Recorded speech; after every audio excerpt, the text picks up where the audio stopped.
Sesaat lagi Anda akan menyaksikan Apa Kabar Indonesia Malam, didukung oleh Morinaga. Wadimor, tentu sarung kita.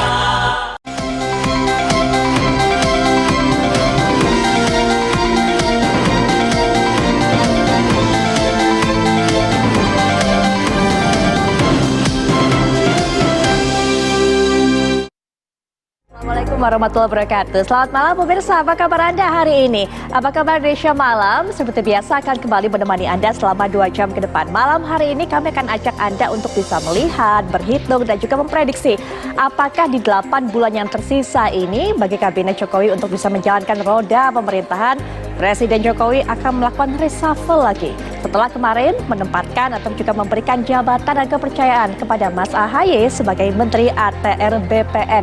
Apakah ini juga merupakan salah satu daya tawar Presiden Jokowi untuk bisa menuju ke pemerintahan selanjutnya dengan transisi yang mulus dan lancar? Saya Putri Viola. Saya Agita Mahlika pemirsa. Selain informasi yang tadi yang tentunya sayang untuk Anda lewatkan, kita juga akan membawa Anda untuk melihat informasi perkembangan penyidikan dari kasus tewasnya seorang santri di Kediri yang diduga ini pemirsa tewas akibat dianiaya. Dan juga sejumlah informasi penting lainnya di Apa Kabar Indonesia Malam. Informasi pertama, Bu Pi. Betul sekali ya kita. Nah ini sebagai kabar pembuka kami bawa Anda untuk bisa melihat puluhan mahasiswa yang terlibat kericuhan saat menggelar aksi unjuk rasa di depan Mapolresta Kendari, Sulawesi Tenggara pada Selasa siang. Mereka memprotes tindakan polisi yang telah menangkap rekan-rekannya terkait dugaan pengrusakan di kantor Badan Pertahanan Nasional.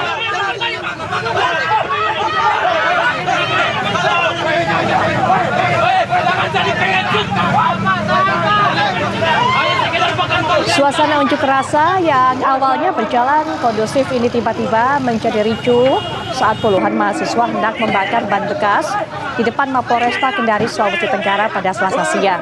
Aksi pembakaran ban itu mendapat penghalangan dari sejumlah aparat hingga suasana makin memanas. Aksi unjuk rasa ini merupakan buntut dari penangkapan 3 mahasiswa atas dugaan pengrusakan yang saat itu terjadi demonstrasi di kantor Badan Pertanahan Nasional pada November 2023 lalu. Mahasiswa menilai polisi terlalu terburu-buru menetapkan status tersangka yang seharusnya ada serangkaian penyelidikan ataupun upaya penyelesaian secara kekeluargaan atau restoratif justice. Dan menanggapi hal itu, Kasat Reskrim Polresta Kendari AKP Fitrayadi menerangkan telah cukup alat bukti dan ada 6 orang yang ditetapkan tersangka dan 3 diantaranya telah dilimpahkan ke pihak kejaksaan. Polisi juga mengaku masih ada 2 orang yang sedang dilakukan pencarian dan akan ditetapkan sebagai daftar pencarian orang. Setelah mendengar penjelasan polisi, pengunjuk rasa kemudian membubarkan diri.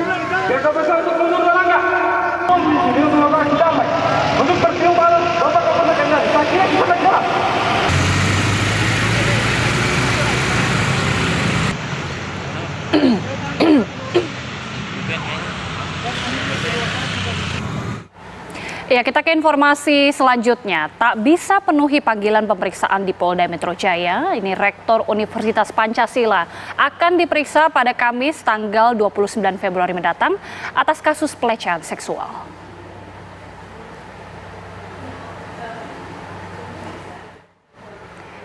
Ya, Rektor ini akan diperiksa tepatnya pada tanggal 29 Februari atas kasus pelecehan seksual pemirsa.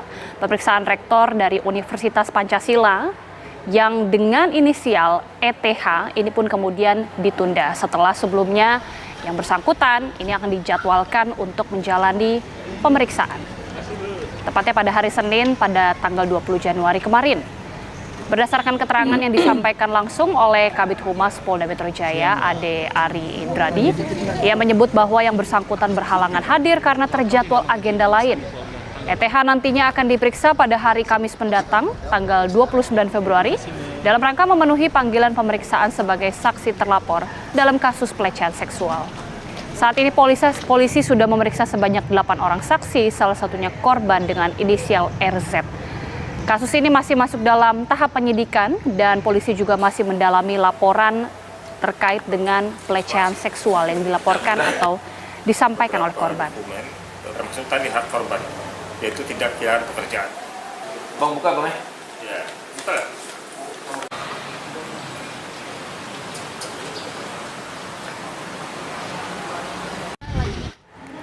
Beberapa hari terakhir, pemirsa, viral video seorang pria tua yang memperbolehkan jemaahnya untuk bertukar pasangan. Ya, ternyata video tersebut hanya konten dan fiktif belaka. Video tersebut diduga dibuat Gus Samsudin, pemilik Ponpes Nuswantoro di Desa Rejowinangun, Kabupaten Blitar, Jawa Timur.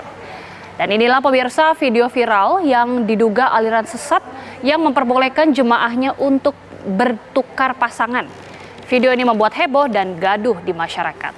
Ternyata video ini hanyalah konten semata. Belum jelas apa maksud dan motif pelaku membuat video konten tersebut. Video yang diduga sengaja dibuat oleh Gus Samsudin, pemilik pondok pesantren di Desa Rejowinangun, Kabupaten Blitar, Jawa Timur ini telah meresahkan masyarakat. Dalam video tersebut, Gus Samsudin juga ikut dengan memakai topi, kacamata, dan masker. Namun, polisi telah memastikan video tersebut hanya kebutuhan konten.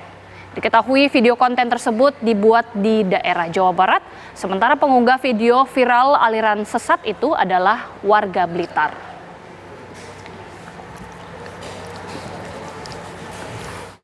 Tadi malam sudah mendatangi yang bersangkutan, menyampaikan bahwa memang itu hanya dibuat untuk konten. Dan itu tidak terjadi. Dan kami dalami juga bahwa video itu dibuat, informasi yang kami terima dibuat di Jawa Barat konten. Dan di description daripada video tersebut, ya, kalau kita lihat di YouTube itu di bawah itu, di paling bawah ada disclaimer-nya dia, ya. Ya memang ini menurut saya agak tulas sedikit gitu loh, ya. Dan tentunya ini sudah meresahkan, ya. Yang bersangkutan pagi ini berjanji untuk membuat klarifikasi terkait dengan video tersebut, ya. Pemirsa, berikutnya kita akan lihat penolakan tentunya dari penolakan gugatan dari Hakim Tunggal Pengadilan Negeri Jakarta Selatan terhadap gugatan pra-peradilan dari juru bicara TPN Ganjar Mahfud, yaitu Aiman Wicaksono. Nah, kita akan segera mengetahui bagaimana tanggapan dari kuasa hukum dari Aiman, yaitu kita sudah terhubung dengan Bapak Vincentius Mendrova. Selamat malam, Pak. Malam. Baik. Apa kabar? Baik. Pak Mendrova, langsung saja diberikan tanggapannya bagaimana mendengarkan keputusan hakim saat ini. Ya, pertama tadi sudah dibacakan putusan. Kami dari kuasa hukum Saudara Aiman Wicaksono merasa kecewa dengan putusan tersebut. Ada beberapa hal yang menjadi dasar kekecewaan kami. Yang pertama bahwa putusan tersebut tidak dipertimbangkan secara komprehensif, secara menyeluruh dalil-dalil dari permohonan kami. Salah satu contohnya misalnya dalam pertimbangan hakim menyampaikan bahwa penyitaan terhadap 4 barang bukti itu sah karena ada izin dari penyitaan dari pengadilan. Nah, ini yang menjadi pertanyaan, kalau memang sah surat izin penyitaan dari pengadilan tersebut, maka acuannya adalah surat izin penyitaan tersebut. Kalau kita berdasarkan pada acuan tersebut, di dalam surat izin penyitaan hanya tertuang 1 barang bukti yang boleh disita oleh penyidik. Nah, untuk 3 barang buktinya itu tidak tertulis di dalam surat izin penyitaan yang menurut hakim tunggal ini sah. Nah, ini kan menurut kami, ini kami kecewa karena ini tidak dipertimbangkan di dalam pertimbangan majelis hakim gitu ya, bahwa apakah dengan penyitaan di luar dari isi surat izin penyitaan itu diperbolehkan atau tidak gitu, benar atau tidak proses dan proseduralnya gitu kan. Nah, ini kan inilah yang membuat kami kecewa, itu satu. Yang kedua, Hakim Tunggal juga menyampaikan bahwa surat izin penetapan ini sah meskipun ditandatangan oleh Wakil Ketua Pengadilan Negeri Jakarta Selatan dengan berdasarkan pada surat edaran Mahkamah Agung.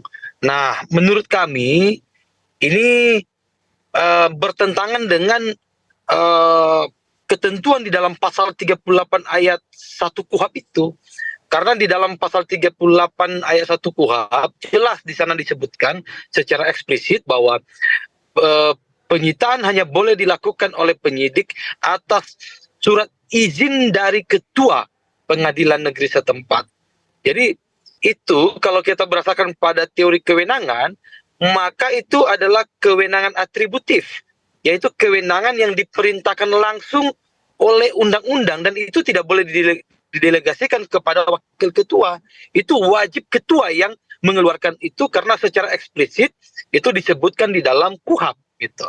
Nah, itu juga yang kami sayangkan pertimbangan hakim tunggal. Yang ketiga, sebagaimana telah kami ungkap dalam persidangan bahwa Saudara Aiman Wicaksono ini merupakan seorang wartawan.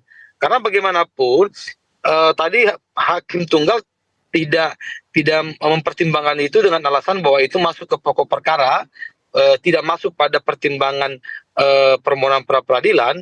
Tapi meskipun demikian, semestinya ini patut dipertimbangkan. Karena apa? Untuk menguji sah tidaknya penyitaan ini bukan hanya diuji kepada barang buktinya, tapi diuji benar nggak kepada orangnya, gitu kan? Nah, kepada orangnya ini siapa orangnya? Siapa orang yang barangnya disita? Kan juga perlu diuji, dilihat prosedur formil itu, gitu kan ya. Nah, kalau kami ungkap di persidangan itu, kami sudah mengungkap bahwa Saudara Aiman Wicaksono ini memiliki hak tolak untuk tidak memberikan atau mengungkap nama dan identitas narasumbernya gitu ya. Dan sebagaimana juga pendapat ahli yang kita hadirkan, ahli hukum pers, Pak Wina, mengatakan bahwa hak tolak itu melekat sejak pertama kali Saudara Aiman Wicaksono menerima informasi itu. Nah, kalau itu menjadi landasannya, maka Saudara Aiman Wicaksono ini menerima informasi dari narasumber ini jauh sebelum menjadi peserta pemilu caleg yang masuk dalam DCT.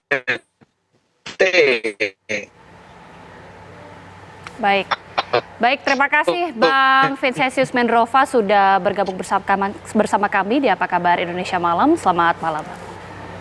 Ya, dan berikutnya pemirsa, kita akan beralih ke kabar mengenai calon Presiden Prabowo Subianto yang semakin intens untuk menemui seniornya, Susilo Bambang Yudhoyono.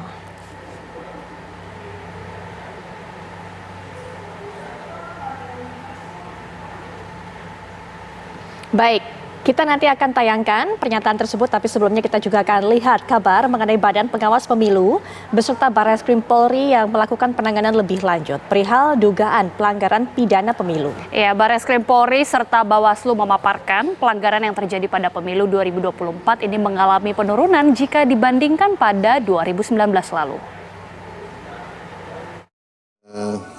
Kita akan bagi tahapannya ya. Pertama misalnya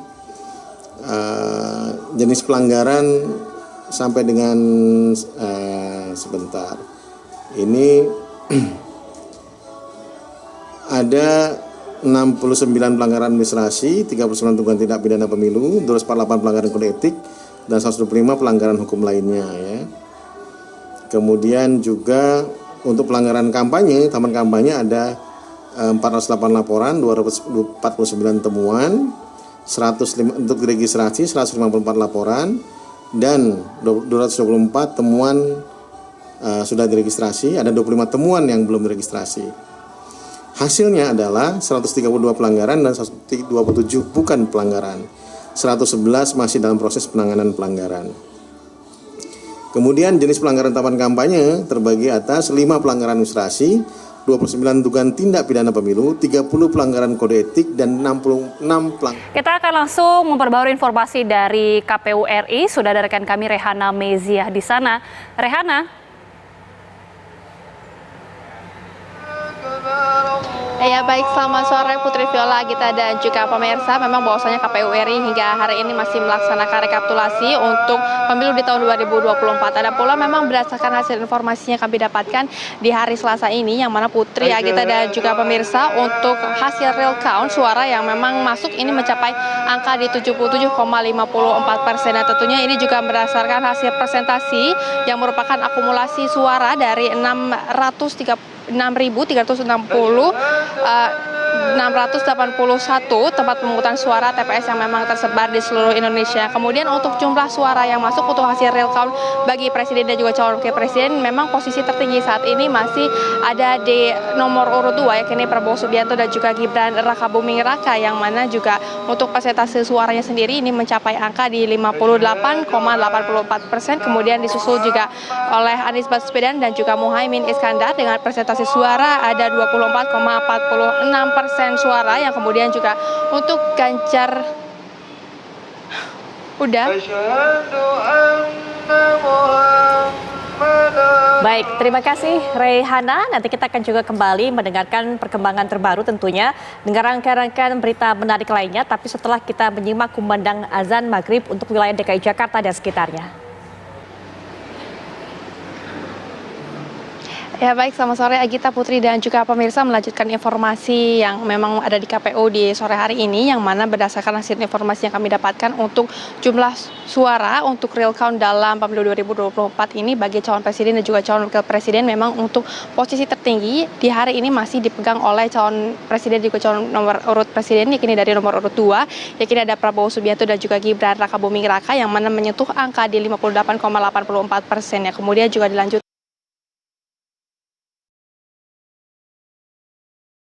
Rehana?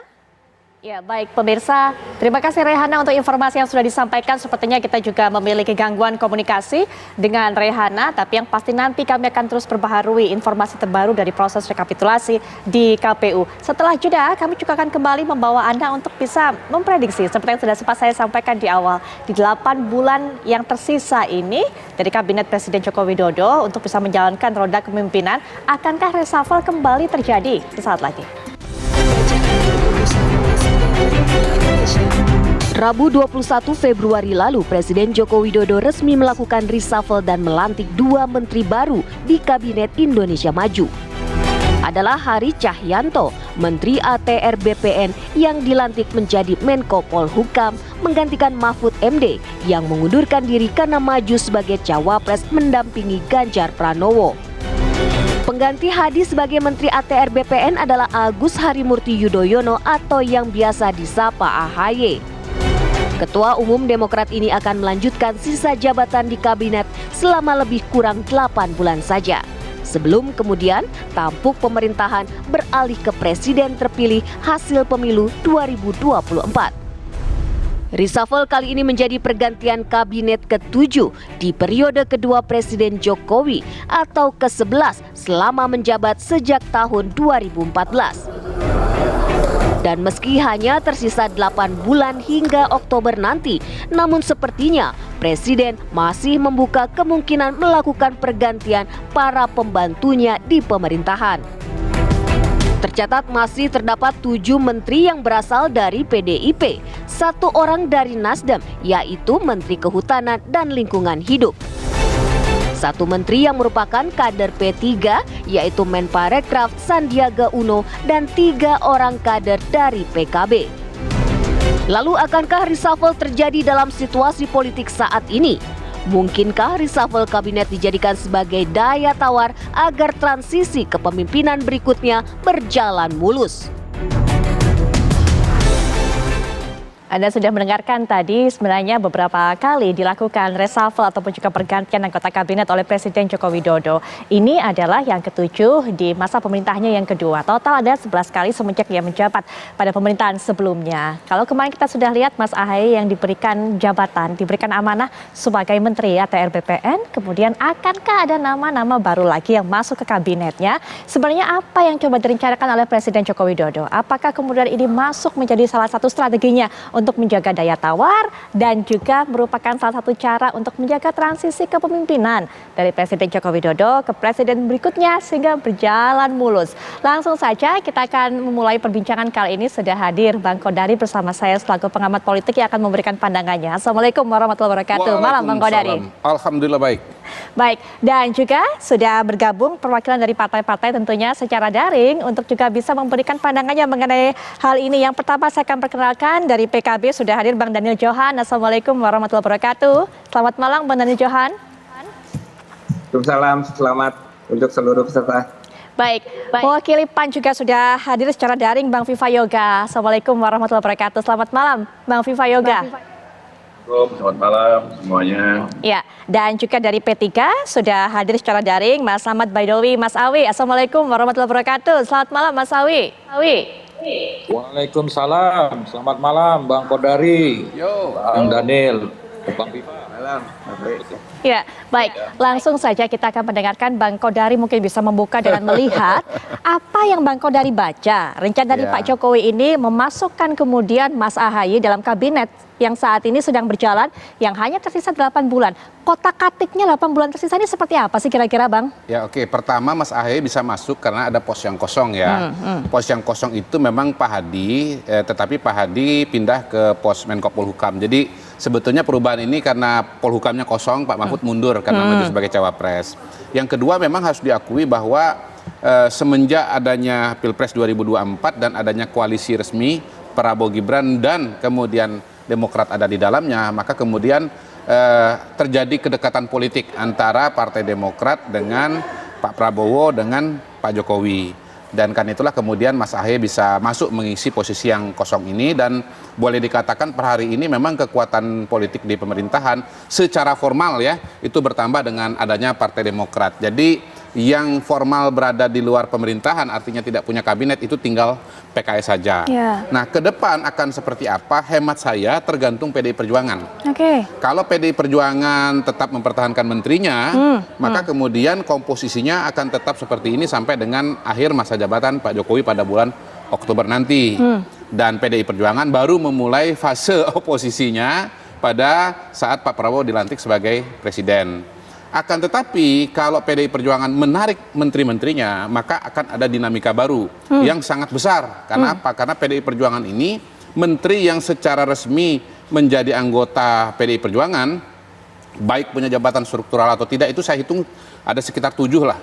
Yang punya jabatan struktural barangkali seperti Pak Yasona Lauli, Pak Pramono Anung, yang tidak punya jabatan formal tapi pegang KTA seperti Pak Basuki. Belum lagi menteri-menteri yang notabene atau resminya bukan dari partai politik tetapi sesungguhnya endorsement dari Teguh Umar. Ya ada beberapa menteri lah yang ada di kepala saya walaupun sulit disebutkan karena apa? Karena ya bisa jadi dibantahkan begitu. Nah kalau itu yang terjadi maka akan ada sebuah dinamika yang menurut saya sangat luar biasa. Misalnya di situ katakanlah Partai Nasdem yang sekarang ini kadernya tinggal 1 yang jadi menteri bisa masuk 2 lagi itu. Mengganti yang kemarin kena masalah hukum. Jadi dari 1 bertambah 3. Kemudian dari PAN barangkali bisa tambah 1 misalnya begitu. Dari PKB yang sekarang 3 mungkin tetap 3 tapi bisa juga nambah ya. Bisa juga tambah dari bukan mustahil ya. Misalnya PKS bergabung. PKS bergabung, jangan ditutup ruang kemungkinan itu bahwa PKS bisa bergabung dengan pemerintahan Pak Jokowi kalau misalnya PDI Perjuangan keluar dari kabinet. Jadi kata kuncinya sebetulnya hemat saya adalah PDI Perjuangan dan Ibu Mega, apakah tetap mempertahankan menterinya seperti sekarang atau menarik keluar dan beroposisi pada Pak Jokowi dalam sisa masa jabatannya. Baik, tapi apakah juga kemudian berpengaruh terhadap partai-partai lainnya yang pada saat pemilu sebelumnya ini ada kemudian di belakang Pak Jokowi begitu, tapi saat ini kemudian menyebar ada di 01, ada 03, ada P3, PKB yang saat ini juga berbincang dengan kita. Ya justru itulah yang seperti saya sampaikan misalnya bagaimana Pak Surya Paloh walaupun secara formal masih di dalam pemerintahan, menterinya tinggal 1, tapi kemudian komunikasi paling cepat dibandingkan dengan ketua-ketua partai politik lainnya. Ini saya kira bagian dari menyambung komunikasi yang relatif putus atau terganggu gitu ya, atau bahkan konslet selama masa Pilpres, tapi kemudian mau dikembalikan lagi pada situasi dan kondisi semula sebelum Pilpres berlangsung. Jadi pemerintahan Pak Jokowi ini kan selama 5 tahun itu ada semacam interupsi, katakanlah begitu, yaitu era pemilu ini, ya 3 bulan, 4 bulan, 5 bulan. Jadi kita punya 2 kamar sesungguhnya dalam konteks Indonesia ini, kamar koalisi pemerintahan dan kamar koalisi pemilu. Beberapa partai politik seperti misalnya Golkar, PAN, itu 2 kamar ini linear, tetapi beberapa partai politik tidak linear. Misalnya katakanlah Nasdem, misalnya PKB, misalnya P3, dan dalam konteks 2 kamar tadi termasuk Demokrat juga secara resmi tidak punya menteri di kabinet sebelum AHY ditunjuk ya. Tapi kemudian koalisinya bergabung dengan Prabowo dan Gibran yang notabene dekat dengan Pak Jokowi, begitu. Baik, tadi kita sudah mendengarkan pandangan dari Bang Kodari selaku pengamat politik, tapi dari partai-partai kemudian yang memiliki kemudian para kadernya duduk di kabinet pemerintahan, tapi pada saat kemarin pemilu yang sudah berlangsung 2024 ini memang menyeberang, bukan ada di pihak 02 yang kita tahu kemudian ini putra dari Pak Jokowi juga menjadi cawapres di situ.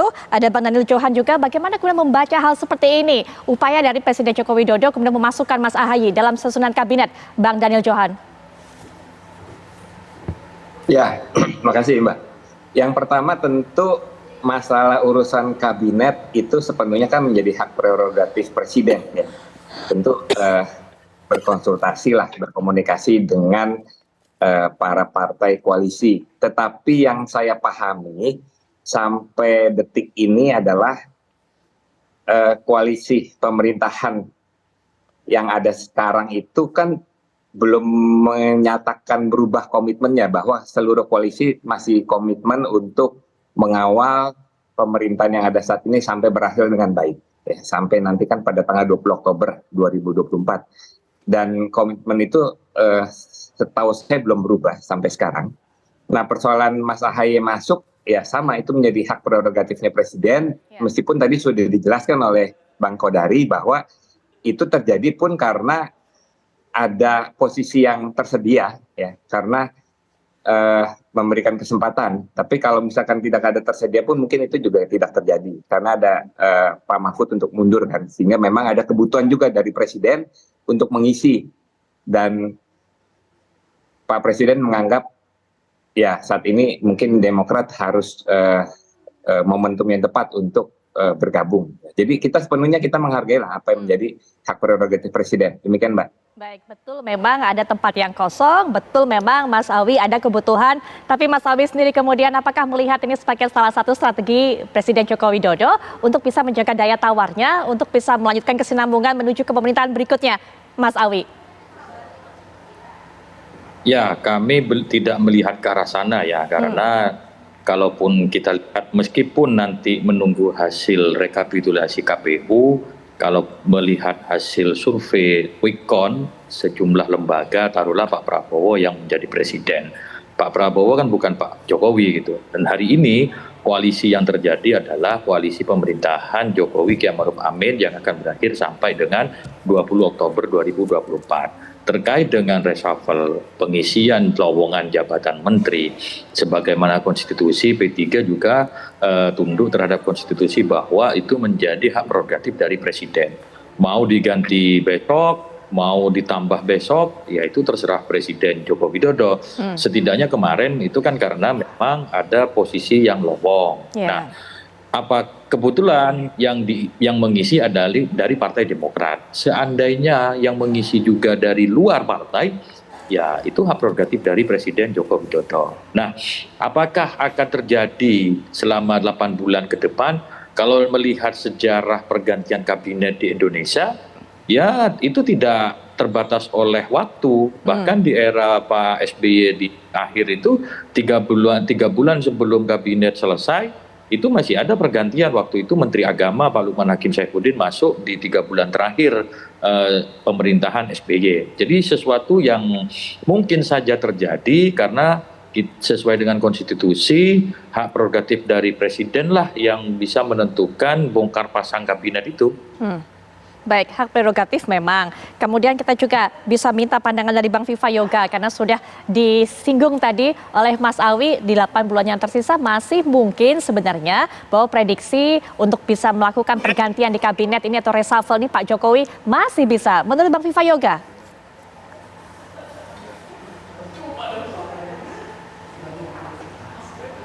Ya, Bang Viva Yoga, Bang Viva Yoga. Sepertinya ada kendala komunikasi. Baik, sudah bisa mendengar saya? Ya, sudah bisa. Ya. Baik, ya Bang Viva tadi, ya silakan. Seluruh partai politik pemerintah masing-masing punya pasangan calon pada waktu Pilpres 2024. Dan menurut hasil Quick-Count yang terpilih kan Pak Prabowo Gibran. Nah, problemnya apakah nanti dimasukkan pada paruh waktu akhir pemerintahan Pak Jokowi nggak konteks untuk Pilpres ini. Padahal seluruh partai pendukung pemerintah sudah berkomitmen akan mengawal, akan berkomitmen sampai akhir masa jabatan Presiden Jokowi tetap bersama-sama. Gitu. Jadi ini menjadi bagian yang penting untuk didiskusikan karena konteks Pilpres dengan partai politik pendukung pemerintah Pak Presiden Jokowi ini kan juga harus saling terkait gitu ya. Kalau memang prerogatif presiden, tentunya presiden punya kewenangan yang mutlak untuk menentukan siapa calon-calon atau siapa menteri-menteri yang mempunyai kinerja bagus, baik, dan bisa mengangkat kinerja pemerintah. Nah, problemnya sekarang kan selalu dikaitkan dengan persoalan pilpres, soal angket gitu.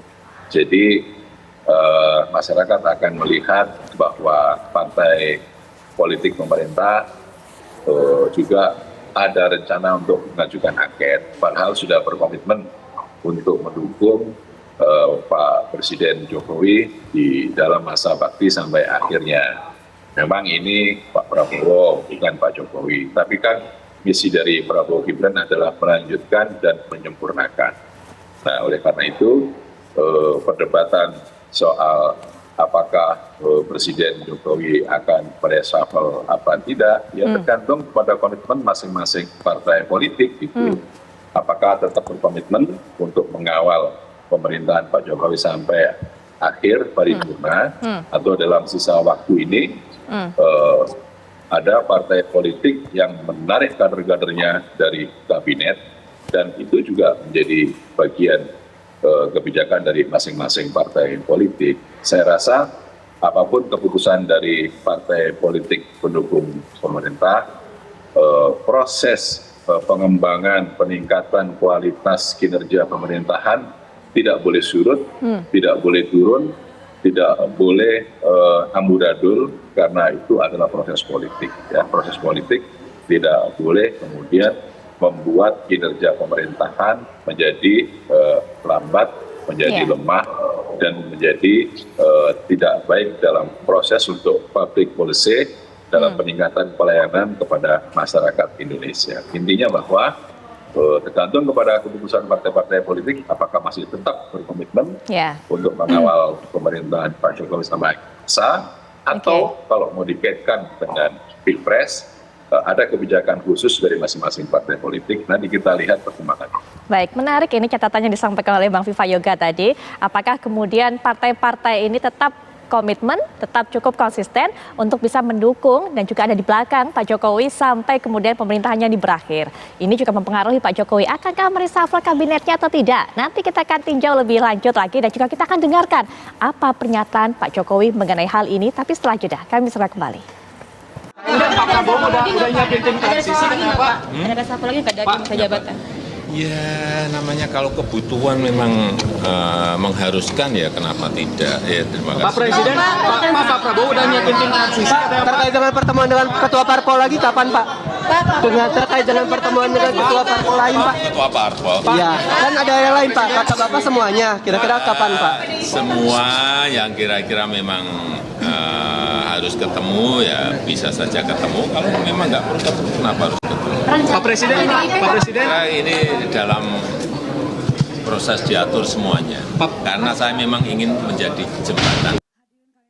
Itu tadi dikatakan oleh Presiden Joko Widodo saat kemudian ditanyakan oleh rekan-rekan media bakal ada pergantian lagi nggak sih Pak? Bakal ada reshuffle lagi nggak? Ya kalau ada kebutuhan, kenapa tidak? Tidak menutup kemungkinan. Tapi kalau menurut Bang Kodari, kalau ada kebutuhan itu artinya ada pos-pos yang tersisa, yang kosong. Balik lagi yang dikatakan oleh Bang Kodari, kalau PDIP kemudian menarik para menterinya. Tapi selain itu mungkin ada satu hal tadi yang dikatakan juga oleh Bang Viva Yoga, pantauan Presiden Jokowi terhadap partai-partai, wah ini masih konsisten nggak dukung, masih backup nggak? Nah itu mungkin juga salah satu pertimbangan. Ya, saya kira kan balik lagi apa yang saya ceritakan di awal, bahwa pemerintahan Pak Jokowi ini kan walaupun 5 tahun itu seperti satu garis, sesungguhnya ada interupsi di dalamnya, yaitu dinamika pemilu. Nah ketika bicara dinamika pemilu, makanya partai-partai politik ini ada yang tetap satu garis dengan koalisi pemerintahan, tetapi juga ada yang belok, pindah ke kamar yang lain gitu. Nah sekarang mau dilihat nih kamar-kamar yang partai yang belok ke kamar-kamar yang lain, ini akan balik lagi nggak ke jalur kabinet atau pemerintahan. Nah kalau misalnya ini balik ke pemerintahan maka ya lanjut gitu. Tapi kalau misalnya enggak, dan mungkin nanti kelihatan akan kita lihat dinamika di DPR ya barangkali ya. Isu-isu di DPR itu juga menjadi penting. Betul. Kalau misalnya dirasakan bahwa di DPR-nya nanti jalannya berbeda atau pilihannya berbeda, bukan mustahil juga berdampak kepada situasi dan kondisi di kabinet. Gitu. Tapi kan pada hari ini dari sekian isu yang ada di DPR, misalnya isu yang paling menonjol adalah isu hak angket. Saya melihat belum terlalu bergerak gitu. Nggak tahu apakah kemudian karena ini ya presiden lihat partai juga lihat presiden, atau partai-partai lagi sibuk ngitung kursi di dapil masing-masing. Iya, ini sekarang kan kompetisinya menurut saya juga menarik nih sebetulnya, agak geser sebetulnya dari isu pilpres ke isu pileg, karena itu yang banyak bersuara soal hak angket segala macam. Saya lihat kebanyakan civil society ya, kalangan masyarakat non partai gitu, dan itu bisa dimaklumi karena partai politik sedang konsentrasi dengan berapa sih kursi yang saya dapatkan gitu. Kita sekarang sudah dapat angka-angka elektoral, angka-angka suara, tetapi misalnya antara PDI Perjuangan dengan Golkar, itu di Golkar masih ada yang confident loh bahwa kursinya akan lebih tinggi dibandingkan dengan PDI Perjuangan. Nah, PDI Perjuangan juga tentunya menjaga betul supaya kursi dia ini betul-betul bisa menjadi nomor 1 paralel dengan suaranya. Atau misalnya ada Mas Awi gitu kan, P3 ini kan tubir jurang, 4,0 sekian gitu. Kalau hilang sedikit saja 3,99 ini batal lolos ke parlemen, Mas Awi nggak bisa masuk lagi nih, walaupun secara pribadi beliau lolos gitu. Jadi saya kira Mas Awi ini hadir pada dialog ini udah luar biasa ini sebetulnya. Iya, karena apalagi di tubir jurang betul. Mungkin yang agak santai-santai PAN dengan PKB gitu ya. Tetapi sebetulnya juga balik lagi, masing-masing sebetulnya masih suaranya ini sekarang belum fix. Semua masih rentang. Paling minim berapa, paling maksimal berapa, dan semua sedang konsentrasi agar bisa mendapatkan kursi yang lebih maksimal gitu. Itu kalau dikaitkan dengan dinamika di DPR. Betul gitu. sekali. Nah ini langsung kita tanya kepada Mas Awinya. Di saat kemudian saat ini sedang mengawal suara, mengawal perolehan suara, Mas Awi ternyata juga sepertinya partainya tadi dikatakan pendapat dari Mas Viva Yoga sedang dipantau nih oleh Presiden Jokowi yang pada saat pemilu 2024 kemudian membelok. Apakah kemudian pada 8 bulan yang tersisa masih jadi backup Pak Jokowi? Masih setia ada di tracknya, Mas Awi? Ya, kita tidak pernah membelot dari koalisi pemerintahan Jokowi Kiai Ma'ruf Amin ya. Soal kemudian kemarin memutuskan mengusung Pak Ganjar Mahfud itu kan untuk Pilpres 2024 mencari presiden 2024-2029. Nah, persis apa yang disampaikan oleh dari bahwa hari ini partai termasuk P3 itu sedang mengawal rekapitulasi suara yang sedang ada di kecamatan. Besok sebagian sudah masuk di kabupaten. Maka terkait dengan isu-isu terkini di tingkat nasional, P3 itu belum memutuskan apapun. Apakah ada usulan angket atau tidak, kita mengesampingkan itu karena kita belum melakukan rapat secara resmi, karena semua aparatus partai rata-rata itu jadi caleg ada di garda terdepan di dapilnya masing-masing. Contoh saya baru tadi pagi itu dari dapil, besok berangkat lagi. Nah, perolehan suara yang penting kan kita bisa lolos ke parlemen kalau bagi P3. Meskipun data internal, data real KPU itu sudah menunjukkan bahwa P3 sudah lolos ambang batas parlemen. Namun demikian, penjagaan terhadap suara itu penting. Nah, terkait dengan langkah-langkah politik berikutnya, kebetulan hari ini DPR kan masih reses. Nah, baru masa sidang yang akan datang itu pada bulan Maret di tanggal 5. Tentu ketika tanggal 5 Maret itu rekapitulasi kan sudah di tingkat nasional, jadi memantaunya cukup dari Jakarta. Kalau hari ini teman-teman masih sibuk di dapilnya masing-masing. Ya baik. Nah berikutnya juga Bang Daniel, sama seperti apa tadi saya tanyakan juga kepada Mas Awi. Kalau tadi kan P3 sudah memberikan suaranya, pandangannya, karena P3 pada pemilu 2024 kemudian merapat ke 03. Nah PKB ini juga Bang Daniel ke pasangan 01. Tapi saat ini juga sepertinya Pak Jokowi sedang memperhitungkan apakah cukup solid untuk bisa mendukung kabinet pada atau setidaknya hingga 8 masa pemerintahan itu berakhir. 8 bulan masa pemerintahan berakhir. Bang Daniel. Ya, seperti yang saya sampaikan, sampai saat ini PKB tetap komit ya, nggak berubah, bahwa kita bagian dari koalisi akan terus mengawal agar pemerintahan berakhir dengan baik ya, sampai 20 Oktober 2024. Dan sama seperti partai-partai lain termasuk dengan Mas Awi, PKB saat ini konsentrasi full penuh untuk mengawal suara sekaligus mencatat seluruh temuan-temuan ya. Nah, jadi itu fokus kita nih, mudah-mudahan. Nah, persoalan apakah ada perkembangan yang berarti, kita tunggu nanti begitu masa sidang baru dibuka pada tanggal 5 Maret ini. Ya baik, nanti kita akan kembali lagi tentunya melanjutkan perbincangan, tapi setelah jeda kami sudah kembali saat lagi tentunya. P3 ini kan partai pendukung pemerintah, jadi posisi kita ada di pemerintahan, ada 2 menteri, ada 1 wamen, ada 1 utusan khusus presiden. Kita tentunya nanti ada proses yang berlanjut, tapi dari pandangan saya, pandangan pribadi saya, kita pasti akan sangat terhormat untuk diajak membangun bangsa, karena sesuai dengan nama partainya, Partai Persatuan untuk Persatuan Indonesia, dan pembangunan harus ikut aktif dalam membangun bangsa.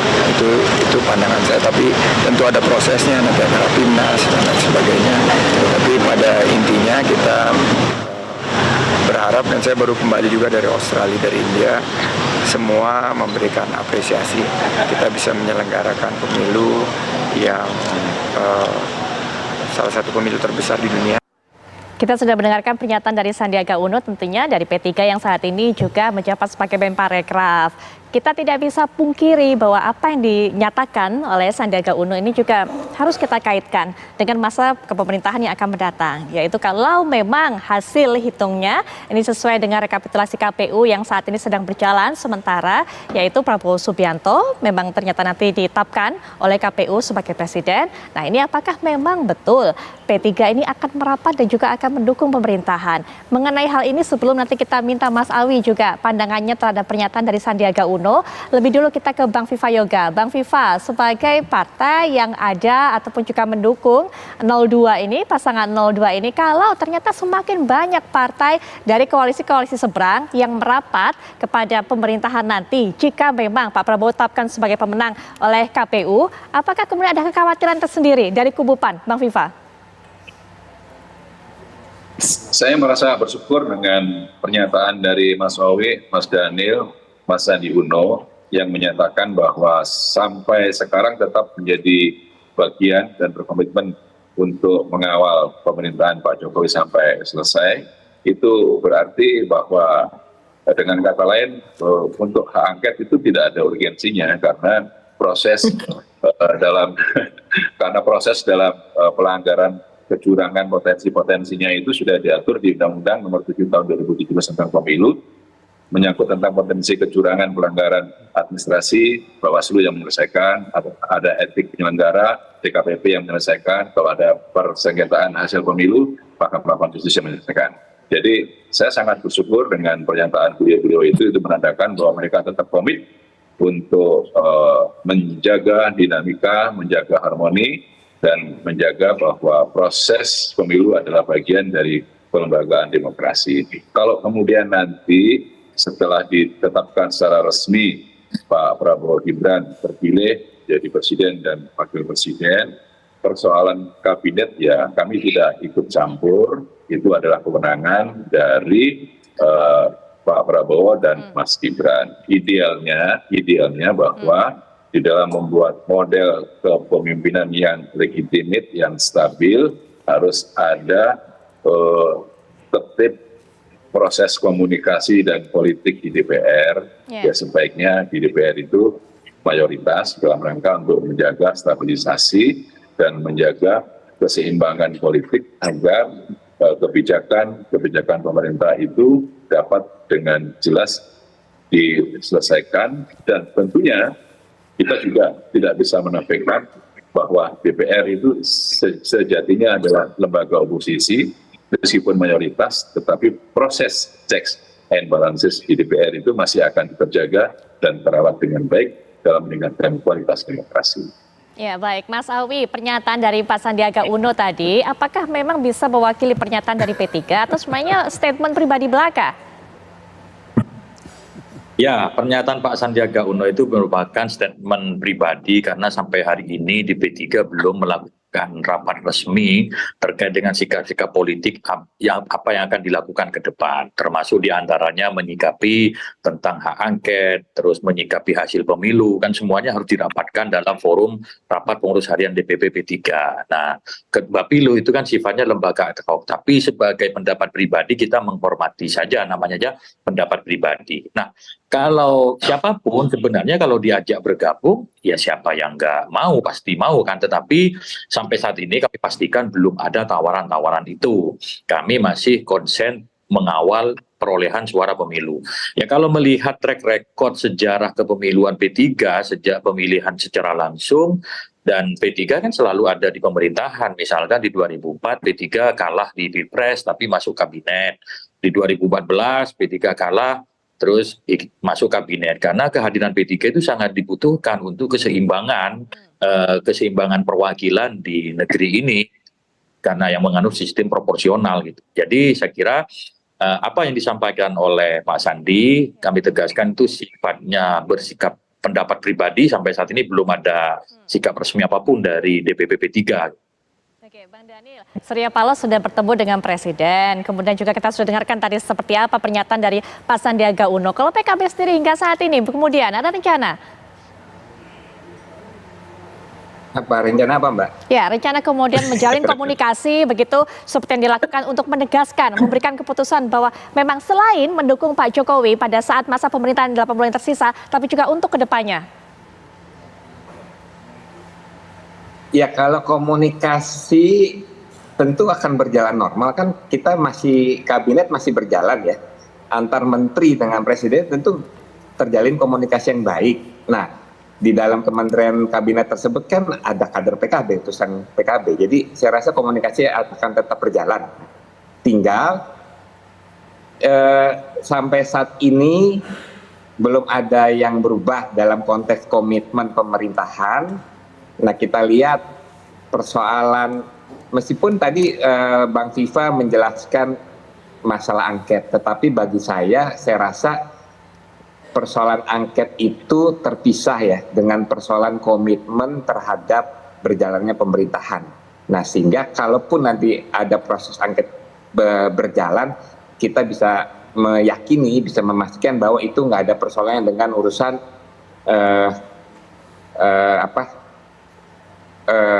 menyangkut posisi presiden, tetapi sepenuhnya adalah untuk mengoreksi, untuk melakukan mengungkapkan kebenaran di dalam proses pemilu. Jadi semangatnya itu, Mbak. Baik, Bang Kodari, kalau lihat suara-suara ini semuanya Mas Awi ataupun Bang Dani Johan, apakah sudah membacanya sebagai upaya untuk melunak? Ini juga kalau kita kaitkan dengan pemerintahan yang berikutnya, apakah arahnya sudah ke sana? Tapi nanti Bang Kodari bisa berikan pandangannya setelah jeda berikut ini. Kami sudah kembali.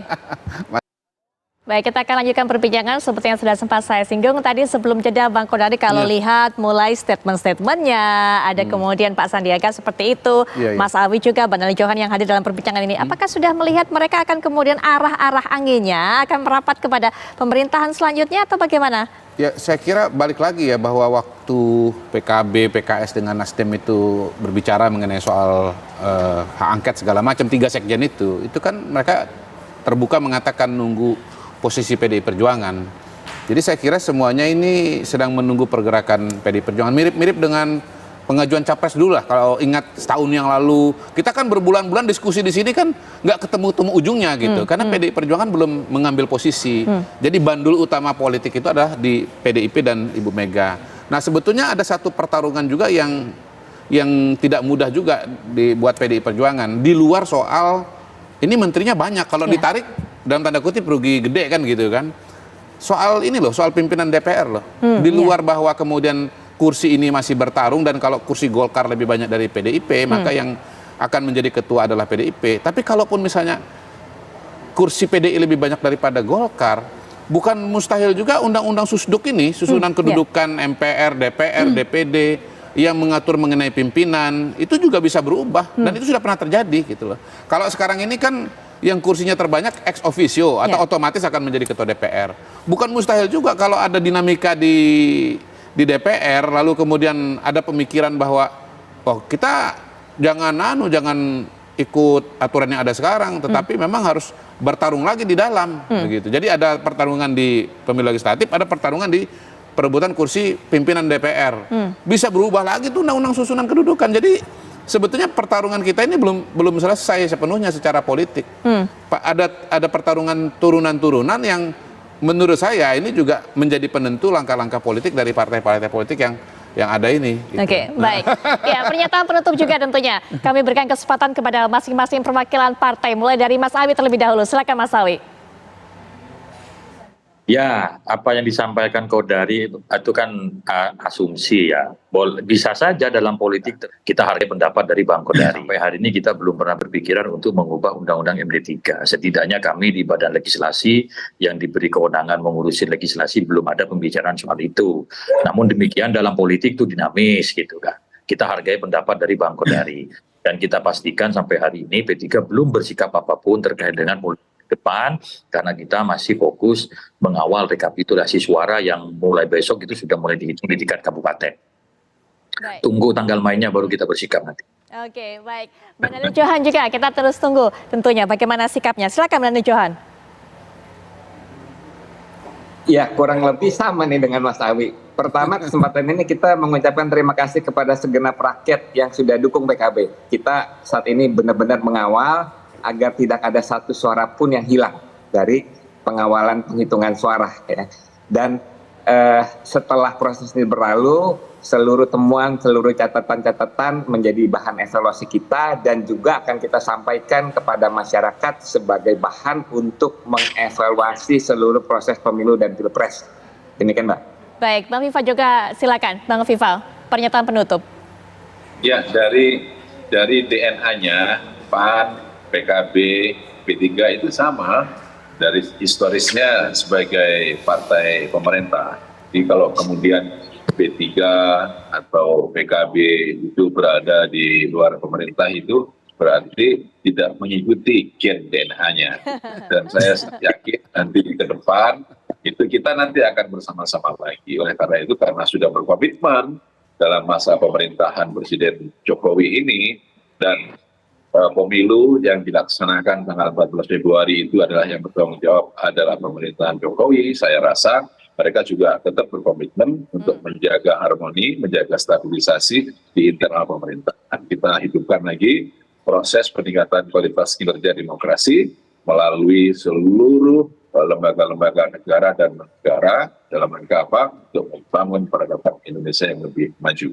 Baik, DNA-nya seperti itu, ada dalam pemerintahan ataupun juga mendukung pemerintah. Artinya juga bisa kita seperti saat ini koalisinya cukup gemuk, kemudian tidak ada menjadi oposisi. Oh iya, saya kira memang nanti akan 70-80% lah. Jadi siapapun presidennya itu nalurinya adalah bagaimana agar perencanaan yang sudah dibuat susah payah itu harus betul-betul mendapatkan dukungan politik yang pasti. Dan pasti angka itu tidak 55%, tidak 60%. Karena itu beresiko untuk tidak bisa dilaksanakan. Jadi ya kalau kita lihat dari pelajaran zaman Pak SBY, zaman Pak Jokowi, mungkin kisaran angka yang mau dicari adalah 75-80%. Oke, baik. Ya. Dan karena itu nanti PKB dan P3 juga pasti masuk ke dalam. Oke, Mas Kodari terima kasih, Mas Ami terima kasih, Mbak Nani Johan terima kasih, Mbak Viva juga terima kasih semuanya. Kita akan terus tunggu tentunya bagaimana langkah-langkah berikutnya dari partai-partai ini. Nah, Agita Malika akan hadir setelah jeda juga untuk bisa memberikan kabar yang menarik. Silakan Agita. Betul sekali Pupi dan juga pemirsa, sesaat lagi kami akan hadirkan informasi aksi koboi jalanan yang terjadi di Jakarta Timur karena terduga pelaku mengancam temannya dengan senjata api, bahkan hingga melepas 3 tembakan. Sesaat lagi tetaplah di Apa Kabar Indonesia Malam. Pemirsa, calon Presiden Prabowo Subianto semakin intens menemui seniornya Susilo Bambang Yudhoyono. Sudah terhitung dalam sepekan, Prabowo Subianto sudah 2 kali menemui mantan Presiden ke-6 itu. Calon Presiden Prabowo Subianto semakin intens menemui seniornya Susilo Bambang Yudhoyono. Sudah terhitung dalam sepekan, Prabowo Subianto 2 kali menemui mantan Presiden ke-6 itu. Pertama di Pacitan, Jawa Timur, dan Cikeas, Bogor, Jawa Barat. Pertemuan 2 tokoh itu membuat publik bertanya-tanya soal apa yang dibicarakan. Apakah soal membangun kekuatan politik Prabowo, jatah menteri, dinamika politik, atau berbagi pengalaman dengan mantan presiden pertama yang dipilih oleh rakyat itu. Tidak sekedar dipilih oleh rakyat secara langsung, SBY juga presiden yang dapat mempertahankan pemerintahannya selama 2 periode. Tetapi kan akhirnya sejarah mempertemukan mereka. Nah, sejarah mempertemukan mereka ini juga ada 2 fase saya kira. Pertama fase saat ini, di mana pemilu baru selesai, lalu kemudian sedang penghitungan suara, menuju ruang-ruang kemungkinan ke depan, ada potensi hak angket, ada potensi sengketa di MK, ada dinamika di masyarakat. Saya kira 2 tokoh ini yang punya pengikut masing-masing tentunya berpikir bagaimana cara membaca dan mengantisipasi situasi yang sekarang. Juru bicara Partai Demokrat Herzaki Mahendra menyampaikan, pertemuan Prabowo dan SBY merupakan pertemuan yang biasa-biasa saja. Tidak ada pembicaraan soal bagi-bagi kekuasaan, menteri, dan lain sebagainya. Pertemuan itu hanya sekedar bertukar pengalaman antara mantan presiden dan calon presiden. Jadi kalau misalnya dengan Pak SBY hari ini bertemu katakanlah sepekan 2 kali, menurut saya bahkan sepekan 3 kali, 4 kali juga nggak apa-apa, bagus dong. Itu menandakan apa bahwa Pak Prabowo sebagai seorang presiden, insya Allah ya, ke-8 nanti, ini seorang yang sangat terbuka atas masukan, menghormati senior, mau belajar. Kan ini yang penting nih. Jangan kemudian kan kadang-kadang begini nih, ada orang yang baru punya jabatan, sebelum punya jabatan semua orang didatangi. Merujuk hasil perhitungan suara resmi dari KPU, Prabowo tidak ingin gegabah mengambil langkah sebelum diketok palu oleh KPU. Prabowo terus menjalin komunikasi dengan Presiden Jokowi dan SBY sebagai upaya Prabowo untuk membangun pemerintahan nantinya. Prabowo juga akan membangun komunikasi dengan Presiden ke-5 Megawati Soekarno Putri. Sesuai dengan visi dan misinya, Prabowo ingin melanjutkan warisan baik dari Presiden Indonesia sebelumnya. Pak Prabowo berkomunikasi terus-menerus terkait dengan upaya beliau membangun pemerintahan nantinya. 2 orang yang sudah dilakukan komunikasi secara intens itu tentu adalah Pak Joko Widodo sebagai Presiden ke-7, kemudian Pak SBY sebagai Presiden ke-6, dan tentu juga Pak Prabowo akan membangun komunikasi yang baik dengan Presiden ke-5 Ibu Megawati. Kenapa begitu? Kan di visi misi, di sikap politik Pak Prabowo itu terang bahwasannya beliau ingin melanjutkan warisan baik kepemimpinan para presiden sebelumnya. Baik itu kepemimpinan Pak Jokowi, kepemimpinan Pak SBY, kepemimpinan Bu Megawati, dan seterusnya.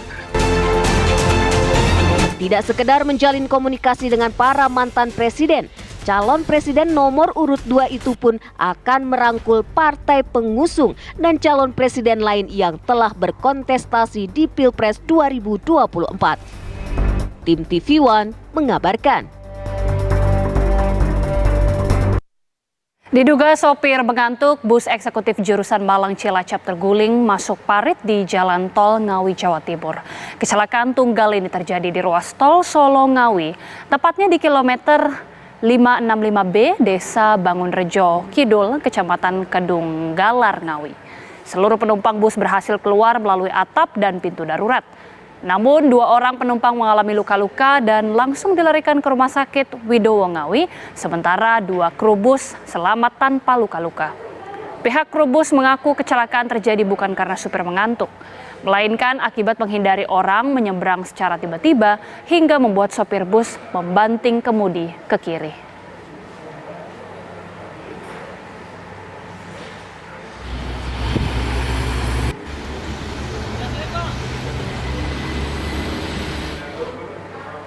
Pemirsa, aksi koboi jalanan terjadi di Jakarta Timur. Terduga pelaku mengancam temannya dengan senjata api, bahkan hingga melepaskan 3 tembakan. Aksi penembakan terjadi di depan sebuah kantor biro perjalanan di Jalan Jatinegara Timur, Jakarta Timur.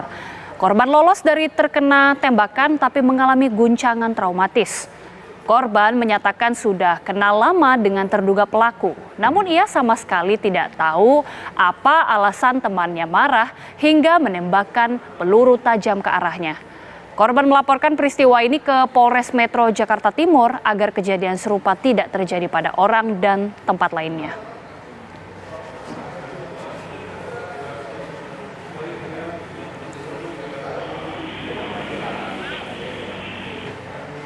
Untuk mengetahui lebih jelasnya tentang aksi ini, kita akan langsung berbincang bersama dengan Kapolres Metro Jakarta Timur. Sudah bergabung bersama kami secara virtual, Kombes Pol Nicholas Ari Lilipali. Pak Kapolres, selamat malam. Selamat malam Mbak Gita, selamat malam pemirsa seluruh Indonesia. Ya, Pak Kapolres, ini apakah sudah diketahui identitas dari pelaku yang menembakkan senjata tajam ini, Pak? Senjata api maksud kami. Iya, terima kasih Mbak Gita. Ya, untuk hasil penyelidikan telah disebutkan di situ oleh para saksi bahwa terduga pelaku adalah saudara siapa namanya? Saudara saudara SH, GSH, saudara GSH. Itu teman baik dari terlapor dalam hal ini. Oke, untuk pelaku ini apakah sudah diamankan, Pak? Untuk sementara pelaku masih dalam penyelidikan. Pihak Polres Metro Jakarta Timur dalam hal ini yang menangani perkara sudah melakukan pemanggilan sebanyak 2 kali sebagai saksi terlapor. Namun sampai saat ini saudara terlapor belum menunjukkan itikat baik untuk hadir memenuhi panggilan dari penyidik Polres Metro Jakarta Timur tersebut. Selanjutnya para penyelidik sedang melakukan penyelidikan tentang terkait dengan keberadaan saudara terduga pelaku. Sampai saat ini keberadaannya belum diketahui karena saudara terduga pelaku segala alat komunikasinya sudah dimatikan.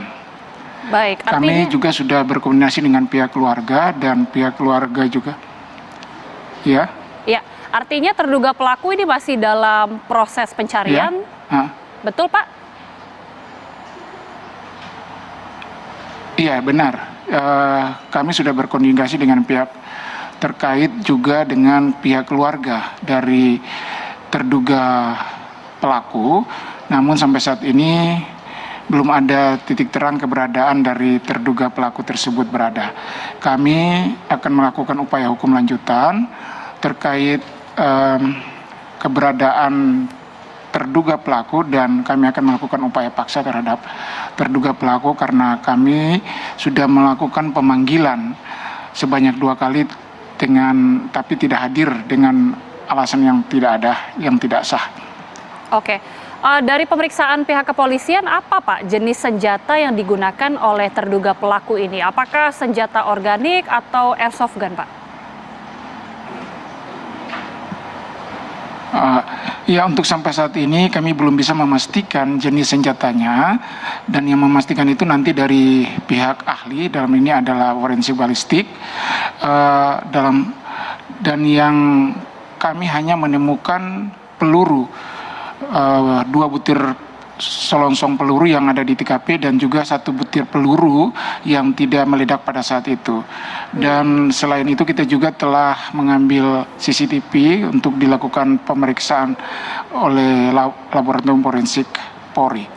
Oke, ini kan disebutkan Pak bahwa pelaku dan juga, atau maksud kami terduga pelaku dan juga korban ini saling mengenal. Apakah sudah ada dugaan sementara apa sebenarnya motif pelaku ini melepaskan tembakan ini? Ya, mereka memang sudah berteman lama, dan sebelum kejadian mereka saling WA. Jadi WA itu terjadi saling ancaman satu dengan yang lain, sehingga pada saat itu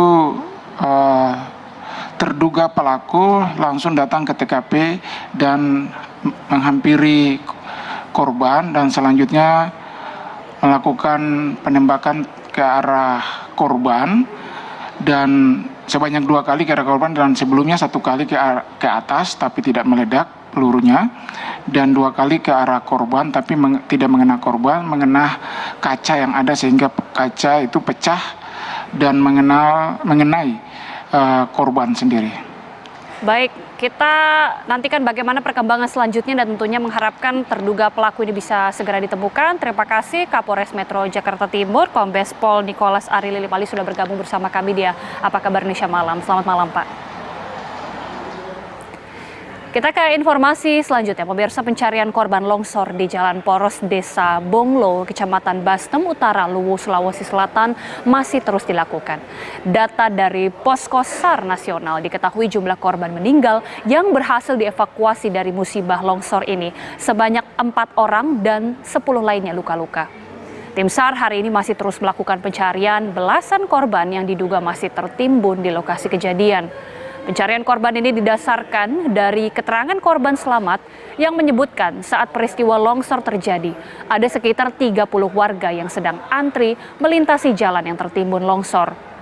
Korban selamat juga menyebutkan ada 1 unit mobil double cabin berpenumpang lebih dari 4 orang yang ikut terkubur.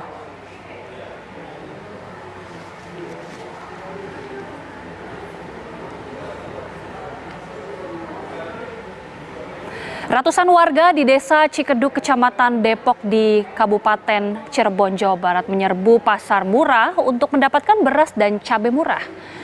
Ratusan warga di tengah terik matahari rela mengantri untuk mendapatkan beras murah kemasan 5 kg dengan harga Rp52.000 dan juga minyak kemasan. Tak hanya beras dan minyak, warga juga mengantri untuk mendapatkan cabai rawit seharga Rp60.000 per kilogram. Sementara itu di pasaran diketahui harga cabai ini mencapai Rp85.000 hingga Rp100.000 per kilogram.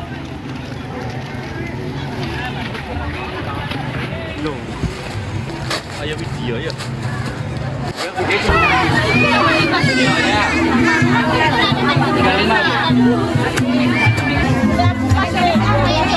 Kami akan ajak Anda pemirsa untuk memantau bagaimana situasi terkini di pasar tradisional. Sudah ada rekan kami, Nofri Afandi, yang akan mengabarkan langsung dari Medan, Sumatera Utara. Nofri, seperti apa pantauan di sana?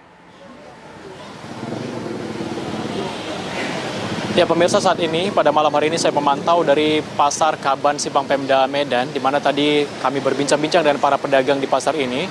Memang kenaikan harga bahan pokok hingga saat ini masih terus terjadi, di mana dari pantauan kami saat ini harga beras premium AA ini dihargai sebesar Rp16.000 per kilogramnya, yang biasanya dijual pada kisaran harga Rp13.500 hingga Rp14.000 per kilogramnya. Sementara untuk harga beras bulog SPHP ini dihargai sebesar Rp13.000 per kilogramnya, yang biasanya dijual pada kisaran harga Rp11.000 per kilogramnya. Dan tentunya ini juga diikuti dengan berbagai komoditas bahan pangan lainnya seperti cabai, tomat, kentang, dan sebagainya. Dan saya akan coba berbincang pemirsa dengan pedagang cabai di sini yang mengatakan tadi mengalami kenaikan hingga saat ini dan bahkan pembeli juga kurang saat ini.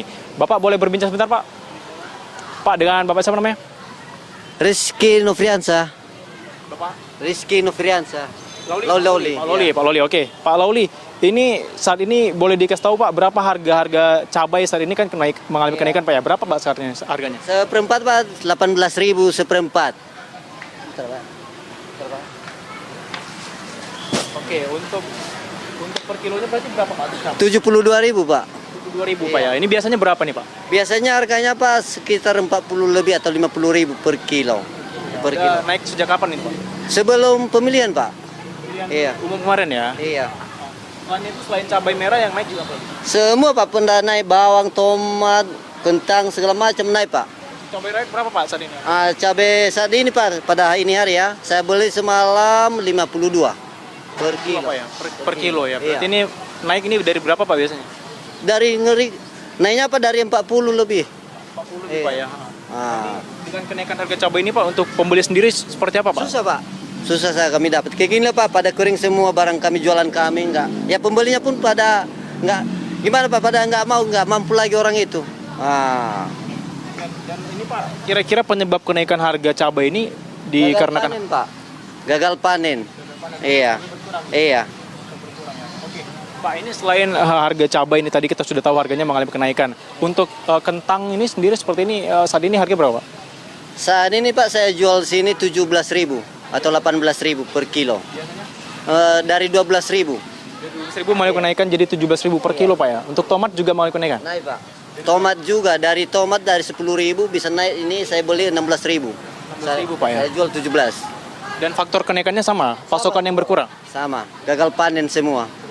Iya. Baik, berarti ini cabai, kentang, tomat ini mengalami kenaikan juga Pak ya. Untuk sayur-sayuran seperti apa Pak saat ini harganya? Naik juga Pak.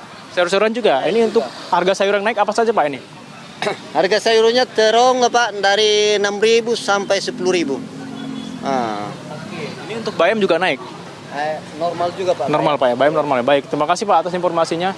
Ya pemirsa, itu tadi seperti apa kenaikan harga yang ini tidak hanya terjadi pada komoditas cabai dan juga kentang, tomat, tapi bahkan juga sayur-sayuran seperti terong tadi juga mengalami kenaikan. Dan tadi kami berbincang juga dengan pedagang ayam potong bahwa ayam potong juga mengalami kenaikan yang biasanya Rp27.000 per kilogramnya kini dijual mencapai Rp38.000 per kilogramnya. Memang ini dikatakan bukan karena faktor mendekati Ramadan, namun memang sudah terjadi kenaikan sejak sebelum pemilihan umum. Banyak yang mengatakan bahwa ini terjadi kenaikan ayam potong karena harga pakan yang naik sehingga berdampak pada harga ayam potong per kilogramnya. Demikian Agita. Terima kasih Nofri Afandi, informasi langsung dari Medan, Sumatera Utara. Sesaat lagi di Apa Kabar Indonesia Malam, pemirsa, keluarga santri asal Banyuwangi yang meninggal karena dianiaya santri seniornya mendatangi pengasuh Ponpes di Kabupaten Kediri, Jawa Timur. Keluarga korban juga menangis histeris karena keponakannya meninggal dengan cara yang tragis. Sesaat lagi di Apa Kabar Indonesia Malam. Pemirsa, keluarga santri asal Banyuwangi yang meninggal karena dianiaya santri seniornya mendatangi pengasuh Ponpes di Kabupaten Kediri, Jawa Timur. Keluarga korban juga menangis histeris karena keponakannya meninggal dengan cara yang tragis. Ia menyesalkan para santri yang tidak segera melaporkan kejadian meninggalnya korban ke pihak Ponpes. Tangis Suryanto langsung pecah saat bertemu pengasuh Ponpes Gus Fatihunada di Pondok Pesantren PPTQ Al Hanifiyah, Desa Keranding, Kecamatan Mojo, Kabupaten Kediri. Suryanto berharap kejadian meninggalnya bintang ini bisa membuat pihak Ponpes lebih perhatian kepada para santrinya. Namun ia juga menyesalkan kenapa para santri tidak segera melaporkan kejadian meninggalnya bintang kepada pihak Ponpes.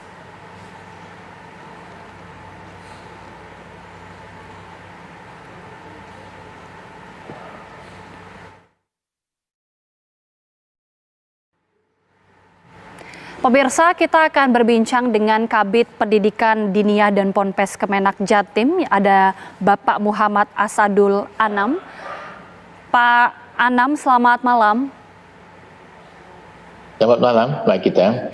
Pak Anam, bagaimana kemudian perkembangan dari kasus ini, Pak? Dugaan bahwa memang ada dugaan terjadinya penganiayaan. Sejauh ini seperti apa perkembangannya? Ya, terima kasih. Jadi tadi pagi, siang, kami berada di Kediri bersama dengan tim yang kami bentuk dari Kemenak Jatim Kami mendatangi Kementerian Agama Kabupaten Kediri dan berkoordinasi hasil sebelumnya tim Kediri yang sudah ke lokasi begitu. Jadi untuk terduga pelaku ini sudah diamankan di Polresta Kediri. Jadi memang kejadiannya di kabupaten, tetapi kewilayahan hukumnya berada di wilayah Polresta Kediri begitu. Oke, ini terduga pelaku yang sudah diamankan seperti apa kemudian pengembangannya? Total ada berapa orang, Pak? Jadi ada 4 orang yang kemudian sudah dilakukan penahanan oleh Polresta Kediri. Untuk proses berikutnya adalah tentunya akan dilakukan proses hukum oleh Polresta Kediri, termasuk juga bagaimana korban yang saat ini sudah dimakamkan yang ada di Banyuwangi seperti itu. Untuk status Ponpes sendiri sebenarnya seperti apa, Pak? Apakah memang sudah terdaftar selama ini? Ya, terima kasih. Jadi gini, santri ini berada di pondok pesantren Dar Al-Hanifiyah. Sementara dia belajar di Madrasah Sanawiyah Sunan Kalijogo itu berada di pondok pesantren Al-Islahiyah. Jadi jarak antara kedua pondok ini sangat dekat, nggak ada 1 kilo seperti itu. Nah, terjadinya kekerasan itu ada di pondok Dar Al-Hanifiyah tersebut, begitu. Oke. Dan pondok ini memang baru berkembang sekitar 4 tahun lah untuk pesantrennya, sehingga belum memiliki izin operasional, itu. Belum memiliki izin operasional, Pak? Belum. Oke. Ini jadi santrinya baru sekitar 98 gitu. Oke.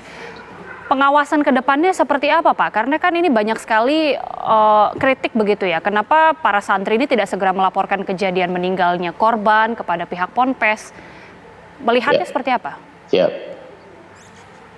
Jadi keberadaan lembaga pesantren ini kan ada juga induk organisasi asosiasinya.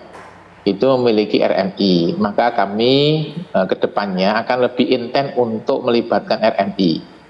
Karena RMI ini adalah menjadi induk organisasi pesantren yang di bawah naungan Nahdlatul Ulama, begitu. Oleh karena itulah tidak ada salahnya kalau kemudian kami juga lebih intens untuk menggandeng RMI, karena di Jawa Timur ini yang sudah terdaftar pesantrennya ada 7.006 pesantren. Sementara yang masih belum terdaftar itu masih cukup banyak. Yang karena memang masih ikut pondok induk begitu, masih ikut pondok induk. Jadi pondok-pondok besar itu para putra-putra kiai mendirikan pesantren di sekitar pesantren induk. Nah itu laporannya masih pondok induk seperti itu. Nah untuk Al-Darah Al-Hanifiyah ini memang putra keluarga pesantren sehingga mendirikan pesantren, kemudian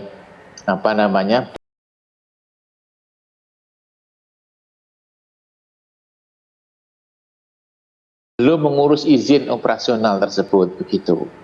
Oke, Pak Anam tadi sempat menyebutkan dengan tim sudah sempat melakukan peninjauan ke lokasi ke Ponpes juga, Pak. Temuan-temuan sejauh ini sebenarnya seperti apa, Pak? Fakta-fakta yang ada? Jadi fakta-fakta yang ada bahwa ada sebuah hal yang kemudian sama-sama harus kita perhatikan. Terkait apa?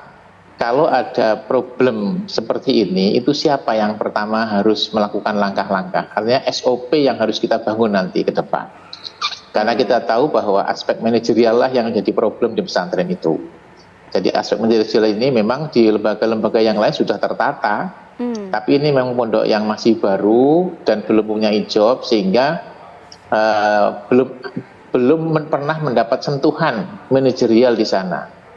Itu oleh karena itu ini penting untuk kemudian dibangun sebuah SOP ke depan. Kalau ada hal seperti ini, siapa yang kemudian menangani yang pertama seperti itu? Baik. Ini saya kira yang terpenting. Ini tentunya diharapkan bisa menjadi evaluasi untuk selanjutnya. Tapi terima kasih Pak Muhammad Asadul Anam, Kabid Pendidikan Dinia dan Ponpes Kemenak Jatim sudah bergabung bersama kami di Apa Kabar Indonesia Malam. Selamat malam Pak, terima kasih. Pemirsa, Menteri Agama Yakut Khalil Qomas menginginkan kantor urusan agama yang selama ini hanya menyelenggarakan proses pernikahan secara agama Islam, ke depan dapat melakukannya untuk semua agama. Meski begitu, gagasan ini butuh pertimbangan masak-masak sebelum merealisasikannya.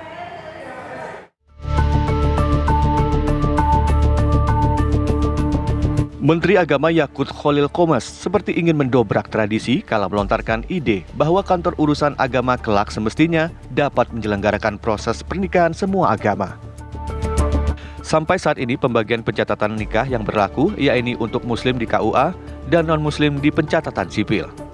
Menak menilai gagasannya itu bakal memberikan kemudahan bagi umat beragama dalam melaksanakan pernikahan.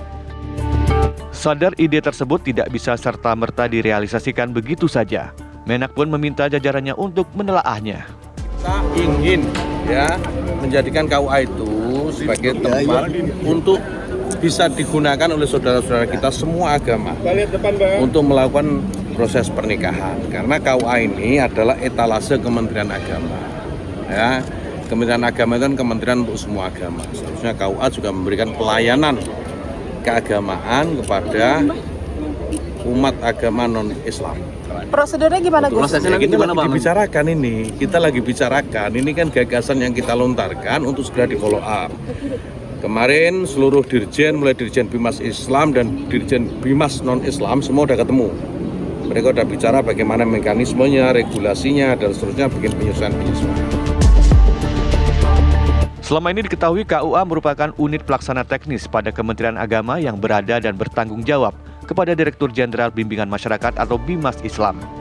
Selain itu, cakupan tanggung jawab KUA juga lebih dari sekadar mengurus pernikahan, di mana KUA juga turut menangani beragam persoalan keagamaan umat Islam lainnya. Dasar hukum yang menjadi acuan pelaksanaan tugas KUA diantaranya mulai dari Undang-Undang RI Nomor 22 Tahun 1946 tentang pencatatan nikah, talak dan rujuk, hingga keputusan Menteri Agama Nomor 517 Tahun 2001 tentang penataan organisasi KUA kecamatan. Hal ini bagus, tentu ada kalau kebijakan negara yang baik kita akan dukung, tapi harus dibahas dengan matang. Sekarang kalau katakanlah kalau KUA mau dipindahkan kalau pencatatan itu mau dipindahkan dari catatan sipil ke KUA, bagaimana koordinasi antar kelembagaan, kementerian, kelembagaan yang selama ini kami temukan di lapangan itu tidak ada masalah. Memang ada, misalnya di remote area itu, akhirnya orang melakukan pemberkatan pernikahan di gereja, kemudian catatan sipilnya nanti mereka ke wilayah kabupaten atau kota untuk melakukan pencatatan sipil. Tugas negara itu adalah hadir di masyarakatnya. Dan karena itu, konektivitas, kalau tidak ada ketersediaan layanan publik seperti itu, ya negara harus hadir. Catatan sipil harus ada di tempat di mana mereka butuh administrasi negara itu. Jadi tidaklah mestinya hal itu dipakai sebagai alasan untuk memindahkan dari kewenangan statistik atau demografi kepada substansi. Itu harus dibedakan. Substansinya Kementerian Agama melakukan tugas pembinaan antar umat beragama, sedangkan dinas badan yang lain atau kementerian lembaga yang lain bertugas untuk pencatatan sipil. Menteri Agama pun mafhum untuk merealisasikan idenya itu perlu kesiapan payung hukum dan sumber daya manusianya. Bukan, makanya tadi saya sampaikan, kita ini sedang duduk untuk melihat regulasinya seperti apa. Apakah memungkinkan atau tidak gagasan ini diwujudkan. Tapi saya sih optimis lah kalau untuk kebaikan semua warga bangsa, kebaikan seluruh umat agama, mau merevisi undang-undang atau apapun, saya kira orang akan memberikan dukungan. Oh, iya, rencana kapan, Gus? Keburu-buru amat sih. Ya kan, dibilangin kita ini lagi dibicarakan teknisnya bersama seluruh dirjen. Ya, nanti kita akan sampaikan ke teman-teman wartawan. Sabar. Sabar dikit, baru 2 hari kita sampaikan. Ya, pasti. Kendati gagasan itu masih butuh kajian mendalam, namun tahun ini Kementerian Agama diagendakan meluncurkan KUA sebagai pusat layanan keagamaan lintas fungsi dan agama. Kita kan juga harus tahu bahwa soal pernikahan ini kita masih menggunakan undang-undang perkawinan, di mana undang-undang perkawinan ini kalau agama Islam maka institusi KUA lah yang paling bertanggung jawab di dalam melakukan pelayanan terhadap pasangan pernikahan yang beragama Islam. Tetapi kalau agama non-Muslim, kita juga tahu bahwa ranahnya tidak di dalam kaitannya dengan Kementerian Agama, tetapi masuk dalam pencatatan sipil gitu. Nah, jadi menurut saya seperti yang saya selalu sampaikan, bahwa perubahan terkait dengan usulan tersebut tentu harus dibarengi dengan usulan untuk mengubah revisi terhadap undang-undang perkawinan. Tim TV One mengabarkan. Dan pemirsa, informasi tadi juga sekaligus menutup perjumpaan kami di Apa Kabar Indonesia Malam. Betul, dan informasi yang Anda saksikan tadi mengenai rencana KUA juga menjadi tempat pernikahan bagi semua agama, ini juga dibahas secara tuntas dan secara lengkap di catatan demokrasi yang bisa Anda saksikan setelah jeda berikut ini. Saya Putri Viola. Saya Gita Mahlika mengucapkan terima kasih atas kebersamaan Anda. Selamat malam. Sampai jumpa.